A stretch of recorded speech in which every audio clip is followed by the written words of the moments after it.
बिस्मिल्लाहिर्रहमानिर्रहीम। हम स्टार्ट करते हैं इलेक्ट्रिक चार्ज से। इलेक्ट्रिक चार्ज एक फंडामेंटल प्रॉपर्टी है किसी मटेरियल की, बिल्कुल इसी तरह से जैसे मैथ एक फंडामेंटल प्रॉपर्टी है कि आपके पास every matter has every material has mass. Electric charge भी फंडामेंटल प्रॉपर्टी है और इलेक्ट्रिक चार्ज एक ऐसी प्रॉपर्टी है जिसकी वजह से any object can feel repulsion और अट्रैक्शन। आपके पास अगर तो दो न्यूट्रल ऑब्जेक्ट्स हैं तो वो रिपल्शन या अट्रैक्शन फील नहीं कर सकते, लेकिन इफ़ दे आर चार्ज तो वो अट्रैक्शन या रिपल्शन फील कर सकते हैं। और इसमें आपके पास इस इलेक्ट्रिक चार्ज की प्रॉपर्टी को जो हम सिंबलाइज करते हैं, शो करते हैं, वो हम शो करते हैं क्यू से। अच्छा, before going to electric charge अगर मैं आपको थोड़ा सा इसका व्यू दे दूं, यहाँ पर बेसिकली पढ़ने जा रहे हैं इलेक्ट्रोमैग्नेटिज्म। इलेक्ट्रोमैग्नेटिज्म में आप देख सकते हैं कि जैसे अगर आप एक फैन को स्विच ऑन करते हैं तो आपके पास ये जो वायर्स हैं इनमें इलेक्ट्रॉन्स की एक स्ट्रीम होती है जो कि फ्लो करती है।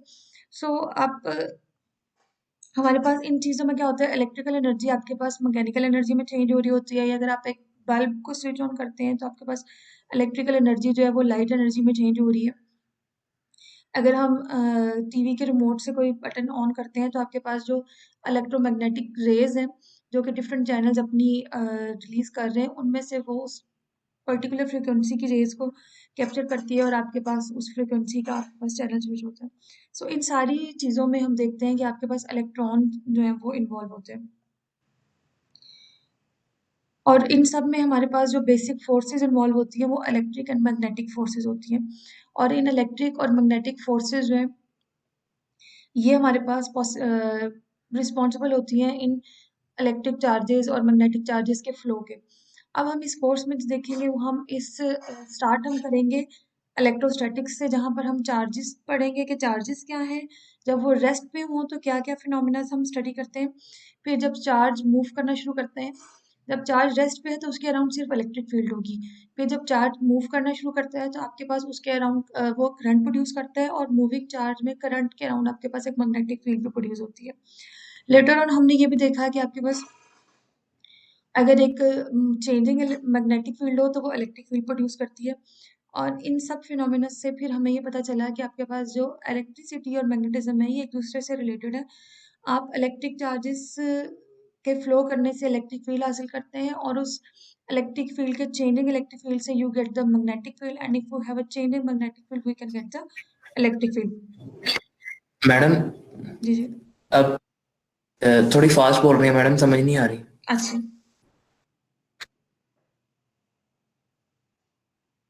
मैम आपकी वॉइस में भी एरर आ रहा है मुझे। मैं वैसे रिकॉर्ड भी कर रही हूँ, मैं आपको साथ साथ ये भी शेयर कर दूंगी। अब ये कि हमारे पास, मैं दोबारा से बता देती हूँ, हमने इस कोर्स में बेसिकली पढ़ना है इलेक्ट्रोमैग्नेटिज्म को। इलेक्ट्रोमैग्नेटिज्म में हम ये देखेंगे कि आपके पास अ, किस तरह से इलेक्ट्रिक चार्जेस और मैग्नेटिक चार्जेस के दरमियान क्या रिलेशन है, कैसे हमारे पास हम चेंजिंग इलेक्ट्रिक फील्ड से मैग्नेटिक फील्ड फाइंड करते हैं, कैसे आप चेंजिंग मैग्नेटिक फील्ड से इलेक्ट्रिक फील्ड की तरफ आते हैं। इस कोर्स में हम ये देखेंगे। इसकी एग्जांपल्स मैंने आपको ये दी थी, जैसे हम एक फैन को स्विच ऑन करते हैं तो आपके पास क्या होता है, इन वायर्स में इलेक्ट्रॉन्स की एक स्ट्रीम है जो फ्लो करती है, और वो इलेक्ट्रिक एनर्जी आपके पास फिर मैकेनिकल एनर्जी में चेंज होती है। अगर हम टीवी रिमोट में किसी रिमोट से कोई बटन स्पेसिफिक ऑन करते हैं तो हमारे पास हमारे इर्द गिर्द जितनी भी इलेक्ट्रोमैग्नेटिक रेडिएशंस हैं जो कि टीवी के चैनल्स जो हैं वो रिलीज कर रहे हैं, उनमें से उस पर्टिकुलर फ्रिक्वेंसी की उस वेव के साथ आप जब सिंक्रोनाइज होते हैं तो आपके पास वो चैनल आता है। इन सब फिनोमिनाज में जो इन्वॉल्व होती है वो आपके पास जो एनर्जी इन्वॉल्व हो रही है वो इलेक्ट्रिक और मैग्नेटिक एनर्जी है। तो हम यहाँ पर देखेंगे कि अगर हम इलेक्ट्रिक और मैग्नेटिक फिनोमिनस को यूनिफाई कर दें तो we get electromagnetism. Electromagnetism basically जब हमारे पास इसका फ्लो शुरू होता है,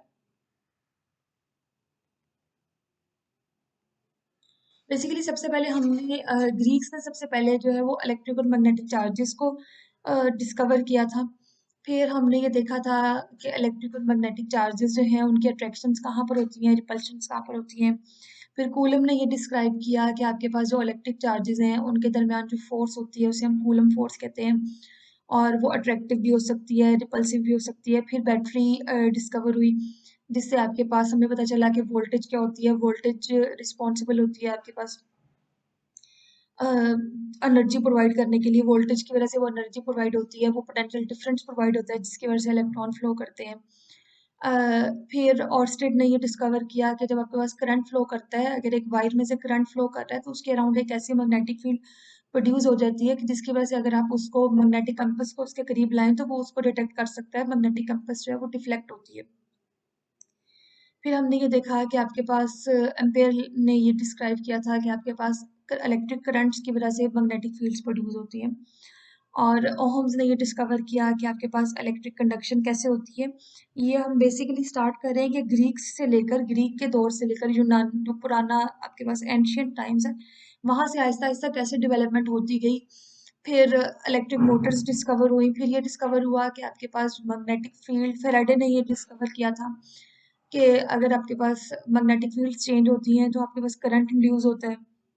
फिर मैक्सवेल ने इक्वेशंस ऑफ इलेक्ट्रोमैग्नेटिज्म जो है वो डिस्कवर की थी। इस कोर्स में हम इलेक्ट्रोमैग्नेटिज्म में ये मैक्सवेल इक्वेशंस तक कवर करेंगे। ये अब ये सारी बेसिकली आपके पास ये वो टॉपिक्स हैं जो हम यहाँ तक कवर करेंगे। अब मैं आती हूँ दोबारा इस बात पे कि हम इलेक्ट्रिक चार्ज पढ़ रहे थे। इलेक्ट्रिक चार्ज हमारे पास बेसिकली क्या है, वो फिजिकल प्रॉपर्टी ऑफ मैटर है जिसकी वजह say that causes it to experience a force, or that force may be an attractive force or repulsive force। और आपके पास इलेक्ट्रिक चार्ज जो है वो दो तरह के होते हैं, एक पॉजिटिव होता है और एक नेगेटिव हो सकता है। इलेक्ट्रिक चार्ज को जिस सिंबल से हम शो करते हैं वो क्यू है। इलेक्ट्रिक चार्ज का जो यूनिट है वो आपके पास कूलम है। I repeat, electric charge is basically a fundamental property of the matter due to which it can attract or repel any other object। और हमारे पास ये जो अट्रैक्शन और रिपल्शन है इसे हम मेजर करते हैं इलेक्ट्रिक फोर्स की फॉर्म में। और चार्ज बेसिकली दो टाइप्स का होता है, या पॉजिटिव हो सकता है या नेगेटिव हो सकता है। चार्ज को हम नॉर्मली स्मॉल कैपिटल क्यू या स्मॉल क्यू से शो करते हैं। और चार्ज का जो यूनिट होता है वो कूलम होता है। कूलम आपके पास एक लार्ज यूनिट है। कूलम लार्ज यूनिट इस तरह से है कि आप ये देखेंगे कि हमारे पास जो वन इलेक्ट्रॉन है उसके ऊपर कितना चार्ज होता है, 1.6 इंटू 10⁻⁻19 कूलम। यानी आपके पास जो बेसिकली जो हम सबसे बेसिक सबसे जो फंडामेंटल आपके पास चार्ज है वो क्या है, इलेक्ट्रिक चार्ज इलेक्ट्रॉन है। एक इलेक्ट्रॉन के ऊपर जो चार्ज है, one electron is equal to 1.6 into 10⁻18 electron. यहाँ पर अगर मैं आपको ये करके दिखाऊं, लेट्स सपोज मैं इधर एक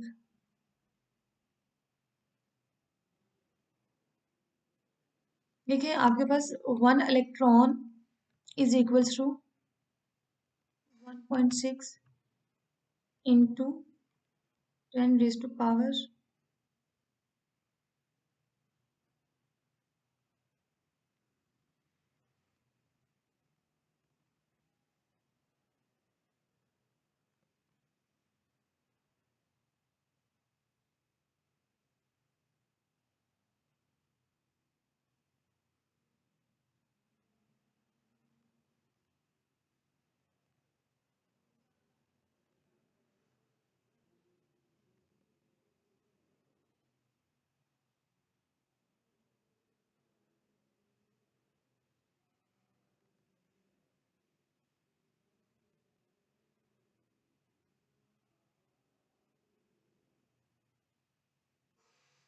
अभी देख सकते हैं मैंने ये कहा है कि one electron is equal to 1.6 into 10⁻⁻19 coulomb. एक इलेक्ट्रॉन के ऊपर जो चार्ज है वो कितना होता है, 1.6 इंटू 10⁻⁻19 कूलम। अगर हम इसको इस 1.9 इस क्वांटिटी को हम अगर इधर लेकर जाकर डिवाइड करें तो आपके पास क्या होगा, 1/।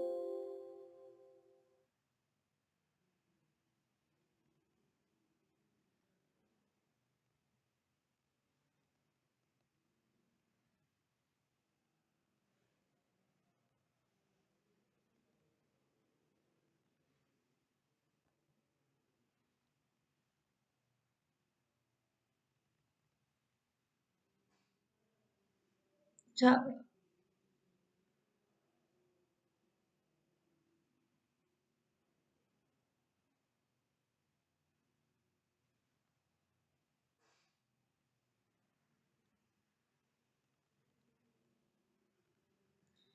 देखिए, मैंने आपसे ये बात बताना जो मैं चाह रही हूँ, थोड़ा सा हमारे पास अभी ये स्क्रीन शेयरिंग की वजह से थोड़ी सी लिमिटेशंस है मैं आपको समझाने में, लेकिन with the passage of time ये इम्प्रूव होता जाएगा। मैं वाइट बोर्ड भी यूज़ कर लूँगी। 1 इलेक्ट्रॉन के ऊपर जो चार्ज है वो कितना है, 1.6 इंटू 10⁻19 कूलम। अगर हम इस क्वांटिटी को लेफ्ट पे ले जाएं, 1/1.6 इंटू 10⁻19 है, इज इक्वल्स टू कितने 1 कूलम आएगा, sorry, this will be equals to 1 coulomb, और यहाँ पर आपके पास क्या है, इंटू इलेक्ट्रॉन। सो अगर मैं इसको डिवाइड करती हूँ, आप अपने पास कैलकुलेटर्स में डिवाइड करके देखें, अगर आप 1/1.6 इंटू 10⁻19 डिवाइड करते हैं तो आपके पास 1 कूलम जो इक्वल आएगा, यू विल गेट,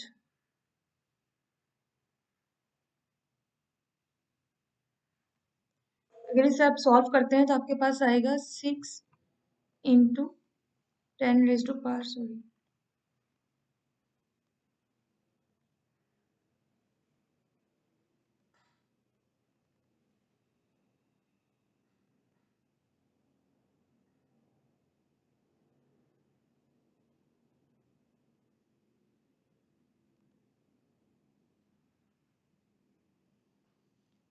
अगर अब आई रिपीट, 1 इलेक्ट्रॉन के ऊपर चार्ज है 1.6 इंटू 10⁻⁻19 कूलम। जैसे हम वो क्वेश्चन करते थे कि 3x इज इक्वल्स टू 12, तो x किसके इक्वल आएगा। अब 1.6 इंटू 10⁻⁻19 को अगर लेफ्ट साइड पे ले जाके 1 ओवर डिवाइड करते हैं, तो आपके पास 6 into 10⁻18 electron will be equals to 1 coulomb. That means कि अगर हम 6 इंटू 10⁻18 इलेक्ट्रॉन्स के चार्ज को सम अप करते हैं तो हमारे पास 1 कूलम चार्ज आता है।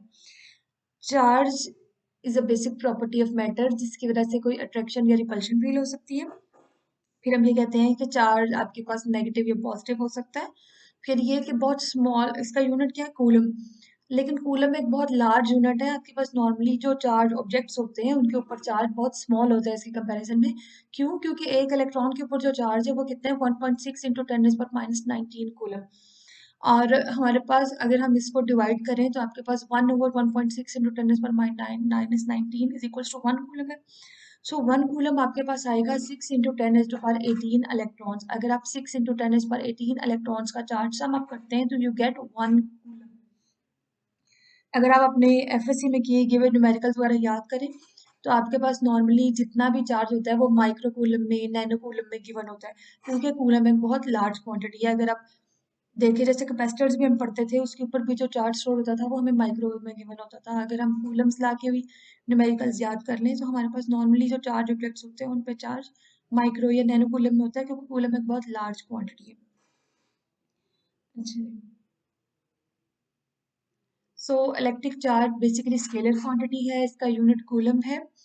And coulomb is a very large unit. 1 coulomb is equals to charge of 6 into 10⁻18 electrons. अगर हम चार्ज ऑफ 6 इंटू 10⁻18 इलेक्ट्रॉन्स को सम अप करें तो वी गेट 1 कूलम, और इसका सिंबल क्या है, क्यू है।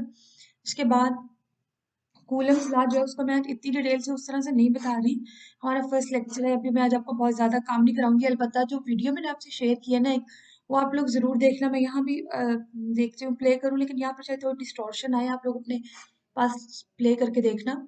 सो कूलम्स लॉ जो है वो बेसिकली डिस्क्राइब करता है, हम ये बात कर रहे हैं कि इलेक्ट्रिक फोर्स क्या होती है, या हम ये बात कर रहे हैं कि दो चार्जेस जो है अ, वो उनके दरमियान अट्रैक्शन या रिपल्शन फील होती है। सो कूलम्स लॉ बेसिकली डिफाइन करता है, कैलकुलेट करता है इस फोर्स को। अब कूलम्स लॉ से जो फोर्स है वो इलेक्ट्रिक फोर्स है, बेसिकली फोर्स ऑफ इंटरेक्शन है। अगर आपके पास दो चार्जेस इंटरेक्ट कर रहे हैं, चाहे अट्रैक्ट करते हैं चाहे रिपेल करते हैं, वो इंटरेक्ट कर रहे हैं। वो जो इंटरेक्ट करेंगे वो किसी फोर्स के थ्रू इंटरेक्ट करेंगे। वो जो फोर्स हम मेजर करेंगे वो फोर्स क्या होगी, कूलम फोर्स होगी।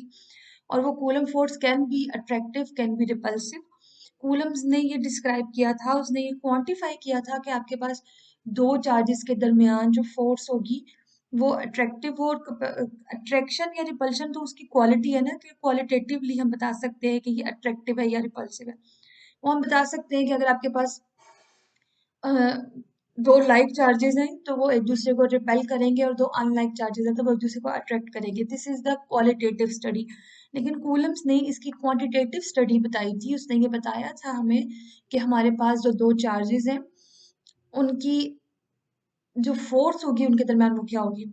आपने इससे पहले भी ये पढ़ा हुआ है कि हमारे पास ये वेक्टर फॉर्म में शो करता है कि अगर आपके पास दो लाइक चार्जेस हैं तो हमारे पास इनकी फोर्स ऑफ रिपल्शन है जो कि आउटवर्ड होगी, और अगर आपके पास दो अनलाइक चार्जेस हैं तो उनकी फोर्स ऑफ इंटरेक्शन जो है वो अट्रैक्टिव है, जो कि दोनों एरोस से शो हो रहा है। और हम कूलम्स लॉ ये पढ़ते हैं क्वांटिटेटिवली कि ये जो फोर्स होती है ये डायरेक्टली प्रोपोर्शनल होती है दोनों चार्जेस के प्रोडक्ट के, और इनवर्सली प्रोपोर्शनल होती है to the square of the distance between them. फिर एक बात ये कि कूलम फोर्स जो है, कूलम्स लॉ जो है वो एट अ टाइम दो चार्जेस पे अप्लाई हो सकता है। कूलम्स लॉ में आप at a time multiple charges को के दरमियान फोर्स को फाइंड नहीं कर सकते। एट अ टाइम आप कूलम्स लॉ से दो चार्जेस के दरमियान जो फोर्स है उसको फाइंड कर सकते हैं। जो मैंने आपको वीडियो शेयर की है उसमें आपके पास ये शो हो रहा है कि कैसे कूलम्स ने एक्सपेरिमेंट के थ्रू ये फाइंड किया था कि आपके पास ये जो फोर्स है ये चार्जेस के प्रोडक्ट के डायरेक्टली प्रोपोर्शनल है, यानी चार्जेस के बढ़ने से आपके पास ये जो फोर्स है इलेक्ट्रिक फोर्स ये इंक्रीज करती है, और अगर चार्जेस के दरमियान डिस्टेंस इंक्रीज करे तो ये फोर्स क्या होती है, डिक्रीज करती है।